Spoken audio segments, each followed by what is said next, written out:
လွန်ခဲ့တဲ့9နှစ်တာကာလကမ္ဘာပေါ်ကိုလင်းနှင်းကြီးတစ်ခုကြာဆင်းခဲ့ပြီးကြီးမားတဲ့ပေါက်ကွဲမှုတစ်ခုစတင်ဖြစ်ပွားခဲ့ပါတယ်။ဒါဟာဂျိုသားတွေရဲ့ကျူးကျော်တိုက်ခိုက်မှုဖြစ်ပြီးဥရောပတစ်ခွင်လုံးမှာလည်းတိုက်ခိုက်မှုကအလင်းမြန်ပြန်ပွားနေသလိုလူသန်းပေါင်းများစွာကလည်းဒီဒုက္ခကိုခံစားနေကြရပါတယ်။ဒီတိုက်ခိုက်ခံရမှုတွေကလန်ဒန်နယူးယောက်နဲ့တိုကျိုမြို့တွေမှာဖြစ်ပြီးဒီကမ္ဘာလုံးအန်ရကြောက်ခါနေခြင်းဖြစ်ပါတယ်။ကျွန်တော်တို့လူသားတွေမှာဂျိုသားတွေကိုပြန်လည်တိုက်ခိုက်ဖို့အတွက်လန်ဒန်ပြည်စုံတပ်ဆင်ထားတဲ့ရီတာရဒါစကီကိုဟိုးစုံကိုဖန်တီးနိုင်ခဲ့ပြီးဖြစ်ပါတယ်။ဒီစစ်ပွဲမှာဘာလို့နယ်သမီးတို့တင်ကြတဲ့ရီတာလည်းအဝင်တိုက်ခိုက်မှာဖြစ်ပြီးဒါကပဲစစ်ပွဲရဲ့မျှော်လင့်ချက်တစ်ခုဖြစ်လာပါတယ်။သူနာမီက Cage ဖြစ်ပြီးအမေရိကန်ရရှိတရားအဖြစ်လန်ဒန်ကတက်မလို့ရုံးချုပ်ကိုတောင်နဲ့ရောက်လာခဲ့သူဖြစ်ပါတယ်။ဗိုလ်ချုပ်ကိုဝင်နေချိန်မှာတော့ပြင်သစ်မှာဂျိုသားကျူးကျော်မှုတွေကဇက်တိုက်ဖြစ်နေတာမို့ပြင်သစ်ကမ်းခြေကနေစတင်ကဂျိုသားတွေကိုပြန်လည်တိုက်ခိုက်ဖို့အတွက်စီစဉ်ထားကြောင်းရှင်းပြနေပါတယ်။ဒါကြောင့်မနေ့ဖြန်မှာသူတို့ဘက်ကစားလင်တိုက်ခိုက်နိုင်ဖို့အတွက် Cage ကိုယ်တိုင်ပြင်သစ်ကမ်းခြေကိုပထမဆုံးဆင်းရမယ်လို့ပြောလာပါတယ်။ Cage အနေနဲ့လန်ဒန်ကဗိုလ်ချုပ်ကသူ့ကိုမင်ပေးလို့မရကြောင်းနဲ့သူ့ရဲ့အထက်လူကြီးတွေနဲ့တိုင်ပင်ရမယ်လို့ဆိုတဲ့အခါအမေရိကန်ကအထက်လူကြီးတွေစီကခွင့်ပြုစာရထားပြီးပြီဆိုတာသိလိုက်ရပါတယ်။ဒါကြောင့်ရုံးခန်းတွေ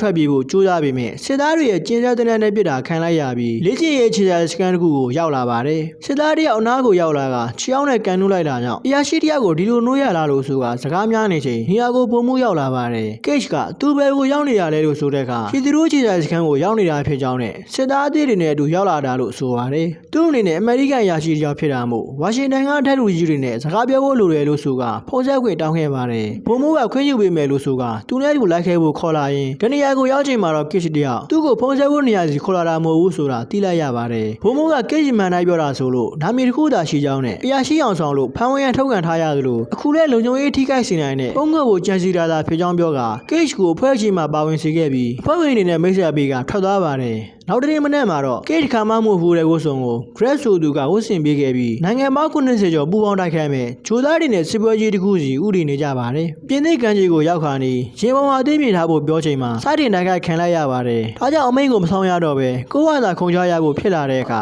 Cage တယောက်အကြောက်ကြီးကြောက်နေပါတယ်။ဘုံမိုးကအသေးခံမလားခုံချမလားလို့ပြောသွားတာကြောင့်အမြန်ခုံချလိုက်ရပါတယ်။စစ်မြေပြင်မှာတော့ဘာလို့နယ်သမီးတို့တင်စားကြတဲ့ရီတာကိုမြင်တွေ့လိုက်ရပြီးတိတ်မညာခင်မှာတွင်ရီတာတယောက်မြောက်ထိမှန်ပြီးအသက်ပြောက်သွားပါတယ်။ Cage လည်းတစ်ခါမှမမြင်ဘူးတဲ့အကောင်တွေနဲ့တိုက်ခိုက်နေရပြီးတနက်ကိုဘယ်လိုထိုးပေးရမလဲမသိတိုင်ပတ်နေချိန်မြေထဲကထွက်ပေါ်လာတဲ့အကောင်တစ်ကောင်ကြောင့်အဖွဲ့ဝင်တော်များများအသက်ပြောက်ခဲ့ပြီးအရေးပေါ်အချိန်ရောက်မှ Cage လည်းတနက်ပြစ်တက်သွားပါတယ်။အကောင်တစ်ကောင်ကိုပြစ်တက်နိုင်လားလို့ပျော်မဆုံးခင်မှာသူ့ရဲ့ရွယ်စားကြီးမားတဲ့အကောင်တစ်ကောင်ထွက်ပေါ်လာပြန်တာကြောင့် Cage နဲ့ပြစ်ဖို့ချိန်ရွယ်နေချိန်ကြီးတန်းကကုန်နေပါတယ်။ဒီချိန်စီထမ်းမိသွားတဲ့အကောင်ကြောင့်မင်းကကြီးကက်ကိုအမြန်ယူကအနီးကပ်ပြစ်တက်နိုင်ခဲ့ပေမဲ့ပောက်ကွဲမှုကနေခဲ့လွန်တာကြောင့် Cage ပါအသက်ပြောက်သွားခဲ့ပြီးသူဆက်ရောက်လာတဲ့ဟီတရူးက80ခန်းမှာပြန်နိုးလာတာကြောင့် Cage တယောက်ကြောင်သွားပါတယ်။စစ်သားတယောက်ကသူ့ကိုအရင်ကလည်းလာနှိုးနေသလိုဘုံမှုကလည်းအရင်တစ်ခေါက်ပြောခဲ့တဲ့စကားတွေသူ့ကိုပြန်ပြောနေပါတယ်။အဲ့တော့သူ့ကိုဖွဲ့ချင်မှာပါဝင်ရမယ်လို့ပြောတာကအစအားလုံးတရတဲ့တူနေတာကြောင့် Cage တယောက်ပါဇက်အဟောင်းသားနဲ့ဆွန့်ရနေပါတယ်။နောက်တနေ့မနက်မှာတော့ Cage ဟာသူဖြစ်ခဲ့တဲ့အတိုင်းတိုက်ပွဲရှိသွားဖို့ပြင်ဆင်ကပြင်သစ်ကမ်းခြေကိုပြန်ရောက်လာပါတယ်။အဲ့တော့ရီတာကိုထပ်တွေ့ရတာကြောင့်အမြောင်းပတိမှန်ခင်မှာအမြန်ကာကွယ်ပေးနိုင်လိုက်ပါတယ်။ရီတာကကျေးဇူးမတင်တဲ့အပြင် Cage ကဘက်ထရီပါခွေးယူသွားတာကြောင့်ဘာမှလုံးလုံးမရတော့တဲ့ Cage လည်း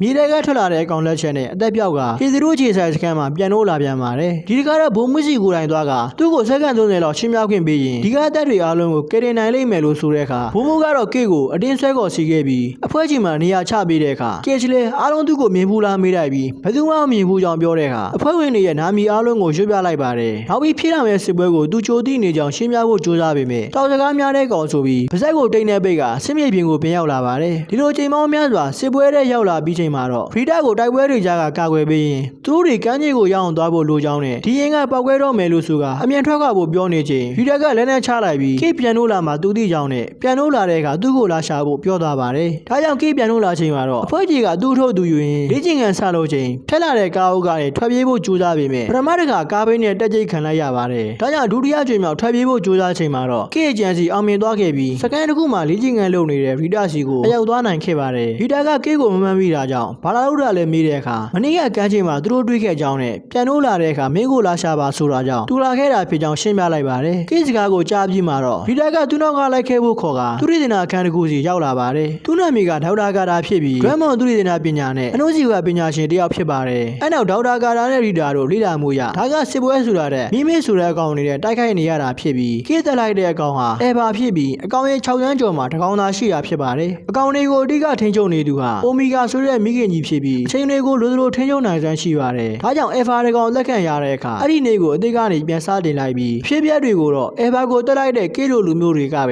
ပြန်မမိနိုင်တာဖြစ်ပါတယ်။အိုမီဂါမှာတက်ရှိတွေကိုထိန်းချုပ်နိုင်ဖို့အတွက်လုံလောက်တဲ့စွမ်းရည်ရှိနေသလိုကဘာကြီးကိုအုပ်စိုးသားမယ်ဆိုရင်တော့တားဆီးနိုင်မဲ့သူမရှိသလောက်ရှားပါတယ်။ဒီထက်ကမှအယ်ဖာကိုတက်ခဲ့တဲ့ကေတာနှောင်းလင်းချက်ဖြစ်ပြီးရန်သူတွေရဲ့အာရုံကြောကလည်းကေစီကိုရောက်လာတာမို့အိုမီဂါရဲ့အချိန်ထိန်းချုပ်နိုင်စွမ်းကိုကေစာပြောင်းလဲနိုင်မှာဖြစ်ပါတယ်။အဖြေကတော့အိုမီဂါကိုဖျက်ဆီးနိုင်မချင်းကေအတွက်တိုက်ပွဲထဲမှာနေတိုင်းသေဆုံးနေရမှာဖြစ်ကြောင်းရှင်းပြတဲ့အခါကေကဒီကိစ္စကိုသူနဲ့တိတဲ့ဗိုလ်ချုပ်စီပြောကြည့်မယ်လို့ဆိုတာကြောင့်ဗီဒါလေတုန်းကလည်းဗိုလ်ချုပ်တွေကိုရှင်းပြဖို့ကြင်ကြိုးစားခဲ့ကြောင်းနဲ့စေရောဂါကုသမှုတွေစံတမ်းမှုတွေသာလုပ်ခံရလိမ့်မယ်လို့ဆိုပါတယ်။ကေကတိုက်ပွဲအတွက်အသင်းမဖြစ်သေးဘူးလို့ဆိုတဲ့အခါဗီဒါကသူမတို့ရဲ့လေ့ကျင့်ရေးကွင်းမှာကေကိုလေ့ကျင့်စီခဲ့ပါတယ်။ပထမအခေါက်လေ့ကျင့်ချိန်ဒဏ်ရာပြည့်ထန်ရသွားတဲ့ကေတယောက်နှုတ်ခမ်းတစ်ခုပဲခံစားလို့ရတော့တယ်လို့ဆိုတဲ့အခါဗီဒါကစစ်မြေပြင်မှာဒဏ်ရာရခံမဲ့စားအသေးခံပြီးနေသေးကပြန်စားရမှာဖြစ်ကြောင်းနဲ့အဲ့လိုမှမဟုတ်ရင်သူမတို့ကအေဘာကိုတတ်နိုင်ခဲ့ပေမဲ့ဒဏ်ရာပြည့်ထန်ရချိန်မှာတခြားသူရဲ့သွေးနဲ့ကုသမှုခံယူလိုက်တာကြောင့်လှုပ်ရှားမှုနှောင့်နှေးသွားသလိုအဆန်းနေလည်းပျောက်ဆုံးသွားခဲ့တယ်လို့ရှင်းပြကကေကိုသူမကိုယ်တိုင်တက်လိုက်ပါတယ်။ဒီလိုနဲ့ကေတယောက်နေသေးကိုပြန်စားဗီဒါစီပြန်လာလေ့ကျင့်လိုက်ဒဏ်ရာရလို့တက်ခံရကနေသေးကိုပြန်စားလိုက်နဲ့အချိန်ပေါင်းများစွာလေ့ကျင့်ပြီးမှတော့ကေအာယုံမှာအိုမီဂါကိုမြင်တွေ့လိုက်ရပါတယ်။ဒါကြောင့်ဒီတာတို့စီအမြန်သွားကဂျာမန်လိုရေးထားတဲ့တောင်တလုံးမှာအိုမီဂါကိုတွေ့လိုက်ရကြောင်းပြောပြလိုက်ပါတယ်။နောက်တစ်နေ့မနက်မှာတော့ကေနဲ့ရီတာတို့တိုက်ပွဲစီပြန်ရောက်လာခဲ့ပြီ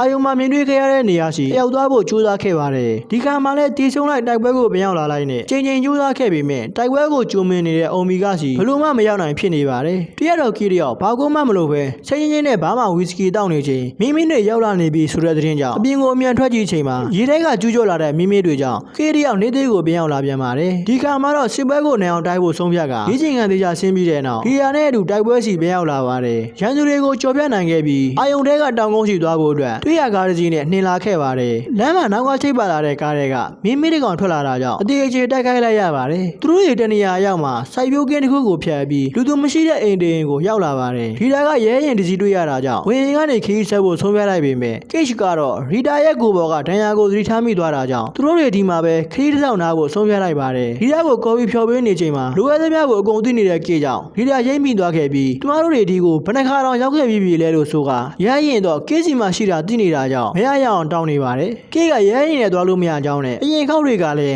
ရဲရင်နဲ့သွားဖို့ကြိုးစားခဲ့တာမို့မိမိတွေအများကြီးထွက်လာပြီးသူတို့ကိုတိုက်ခိုက်ခဲ့တာလို့ဆိုပါတယ်။ဒီတက်ကဘာမှနားမထောင်တော့ပဲရဲရင်နဲ့သွားဖို့ဆုံးဖြတ်ကစနိုးလာချိန်မှာတော့ကေပြောတဲ့အတိုင်းမိမိတကောင်ထွက်လာကတိုက်ခိုက်ခံရတာကြောင့်ဗီတာတယောက်နေရာမှာနေတက်ပြောက်သွားပါတယ်။ဒါကြောင့်ကေလည်းအသေးခံကနေသည့်ကိုပြန်စားတင်လိုက်ပါတယ်။ဒီတကတော့ရီလာစီပြန်သွားခဲ့ပြီးမြဲအတိတ်ကိုပြန်ရှင်းမပြတော့ပဲဘာမှမဟုတ်တော့ဘူးလို့ဆိုကပြန်လဲလာခဲ့ပြီးတိုက်ပွဲကိုသူတယောက်တည်းဆက်လက်တိုက်ခိုက်ဖို့ဆုံးဖြတ်လိုက်ပါတယ်။ဒါကြောင့်အာယုံထဲကနေရာစီရောက်လာနိုင်ခဲ့ပြီးနေရာနဲ့ပတ်ရှာကြည့်ပေမဲ့အိုမီဂါကိုမတွေ့ရပဲမိမိတကောင်နဲ့အေဘာတကောင်ကိုသာတွေ့လိုက်ရတာကြောင့်ကေချ်လေလွန်လန်းကိုရှာရင်ရေထဲခုံကြကအသက်သေခံလိုက်ပါတယ်။နေသည့်ကိုပြန်စားချိန်မှာတော့ဗီဒီယာတို့စီသွားကသူ့အုံထဲကနေရာမှာအိုမီဂါမရှိကြောင်းပြောပြခဲ့ပါတယ်။ဒါကြောင့်အလိုတယောက်ပေါ်တဲ့အာယုံတွေဟာအိုမီဂါရဲ့ထောင်ရောက်တဲ့ဆိုတာသိလိုက်ရပါတယ်။အိုမီဂါကိုချင်းရခံနိုင်ဖို့ကလိုက်ပန်းယူစမ်းနဲ့အသက်ရှင်နေတဲ့မိမိတကောင်လိုအပ်တာဖြစ်ပြီးကေ့ချ်မှာအေဘာသွေးရှိနေပြီးမို့လိုက်ပန်းယူဆက်ပဲလိုတော့တာဖြစ်ပါတယ်။ဒါပေမဲ့ပြဿနာကအဲ့ဒီဆက်ဟာလန်ဒန်ဗိုလ်ချုပ်စီမှာရှိနေတာဖြစ်ပါတယ်။ဗိုလ်ချုပ်စီကိုလည်းကေ့ချင်းနားချဖို့ရောက်ဖို့ခဲ့ပြီးဘယ်သူလမ်းပဲဘာလို့မဲ့ဆိုတာကအစပြောပြလိုက်တဲ့အခါဒီချိန်မှာတော့ဗိုလ်ချုပ်လည်းလိုက်ပန်းယူဆက်ကိုအသာတကြီးပေးလိုက်ပါတယ်။တကယ်တမ်းပြင်ကိုရောက်တဲ့အခါအဆောင်တွေအသင်းဆောင်နေခဲ့ပြီးဗီဒီယာတို့လည်းကားပါကင်နေရာကနေထွက်ပြေးဖို့ကြိုးစားရင်းလိုက်ပန်းယူဆက်ကိုကေ့ရဲ့ပေါင်စီကိုထိုးသွင်းလိုက်တဲ့အခါမှာတော့အိုမီဂါပဲရိတ်ကပြည်ထမင်းပြရတဲ့အောက်ဘက်ရီမြောင်းထဲမှာဆိုတာအတိအကျသိလိုက်ရပါတယ်။ဒါပေမဲ့အဆောင်တွေလည်းကမလွတ်ခဲ့ပဲကေ့တို့သတိမိသွားခဲ့ပြီးပြန်သတိရလာချိန်မှာတော့ကေ့ရဲ့ကိုယ်ရက်ကိုတခြားသူရဲ့အသွေးထိုးသွင်းခံလိုက်ရပြီဖြစ်ပါတယ်။နေရာကနေထွက်သွားဖို့ကြိုးစားနေချိန်ဗီတာရောက်လာခဲ့ပြီးဒဏ်ရာရနေတဲ့ကေ့ကိုတနက်နဲ့ပြစ်မဲ့လှုပ်ချိန်မှာတော့သူ့ကိုယ်ရက်ကိုတခြားသူရဲ့အသွေးရောက်နေပြီဖြစ်ကြောင်းဗီတာကိုပြောပြလိုက်ပါတယ်။ဒါကြောင့်သူတို့တွေနောက်နေ့တိုက်ပွဲမစခင်မှာအိုမီဂါကိုအပြတ်ရှင်းရဖို့ဖြစ်လာပါတယ်။ကေ့ရအဖွဲ့ကြီးတွေကအဖွဲ့ဝင်တွေကိုဖြစ်ကြောင်းကိုစီနားလည်အောင်ခက်ခက်ခဲခဲရှင်းပြပြီးတဲ့နောက်ဗီတာကိုဘာလုံးနဲ့တပည့်ကိုပါခေါ်ပြလိုက်တဲ့အခါမှာတော့အဖွဲ့ကြီးနဲ့ကေ့တို့ပဲရစ်စီကိုချီရက်လာခဲ့ပါတယ်။ကန်ဆိုးချင်တော့ပြည်ထမင်းလာရောက်ခါနီမှာတိုက်ခိုက်ခံလိုက်ရပြီးအဖွဲ့ဝင်တွေတော်များများကြာဆုံးသွားသလိုလေရင်လည်းပျက်စီးသွားပါတယ်။ရတဲ့အနေနဲ့လေရင်ကိုဆက်ပြန်တို့ကပြည်ထမင်းထဲကိုလေရင်ကောင်းနဲ့စောင့်ဝင်နိုင်ခဲ့ပါတယ်။ဒီချိန်မှာတော့ဗီတာနဲ့ကေ့စာအသက်ရှင်ကြံခဲ့ပြီးတိုက်ပွဲကိုဆက်ရတော့မှာဖြစ်ပါတယ်။အဲ့နောက်သူတို့တွေဆုံးဝင်ရဲတစ်ခုကိုအခိုင်အမာချလိုက်ပြီးဗီတာကအေဘာကိုထိန်းထားနေချိန်ကေ့ချ်ကရေအောက်မှာရှိတဲ့အိုမီဂါကိုသွားပြက်စီးဖို့ကြိုးစားခဲ့ပါတယ်။အေဘာတကောင်ကင်းနောက်ကိုလိုက်လာတာမို့အိုမီဂါကြီးအရောက်သွားရင်ဘုံကျဲချကာနီမှာအေဘာရဲ့တိုက်ခိုက်မှုကြောင့်အသက်ဆုံးရှုံးလိုက်ရပြီးဘုံလေအိုမီဂါဘွယ်ကိုပြုတ်ကြကပောက်ကွဲထွက်သွားရင်းနဲ့ကဘာဘော်ကမိမိကောင်တွေအားလုံးတိတ်ဆုံးသွားခဲ့ပါတယ်။ကေ့လင်းပေါ်မှာပြန်လို့လာ လာခဲ့ပြီးလန်ဒန်ကိုစရောက်ချိန်မှာတော့ TV စီစဉ်တစ်ခုမှာလန်ဒန်ဗိုလ်ချုပ်ကမနက်ခင်းပိုင်းပဲထဲမှာကြီးမားတဲ့ပေါက်ကွဲမှုတစ်ခုကြောင့်ရန်သူတွေမရှိတော့ဘူးလို့ဆိုကအောင်ပွဲခံမိန့်ခွန်းပြောနေတာကိုကြားလိုက်ရပါတယ်။ကေးတယောက်နေရာတွေပတ်ကြည့်တဲ့အခါအဖွဲ့ကြီးကဖွဲ့ဝင်တွေလည်းပုံမှန်လေ့ကျင့်ခန်းလုပ်နေကြသလိုလေ့ကျင့်ရေးကွင်းစီမှာလည်းဗီဒါကိုအသက်ရှင်လျက်ပြန်တွေ့လိုက်ရတာမို့ကေးတယောက်ဝမ်းသာမျက်ရည်ဆိုရင်ဇာကားလေးတွေပြီးဆုံးသွားခဲ့ပါတယ်။ကျွန်တော်နောက်တဲ့ဇာကားကောင်းတွေမှာပြန်ဆုံကြပါမယ်ဗျ။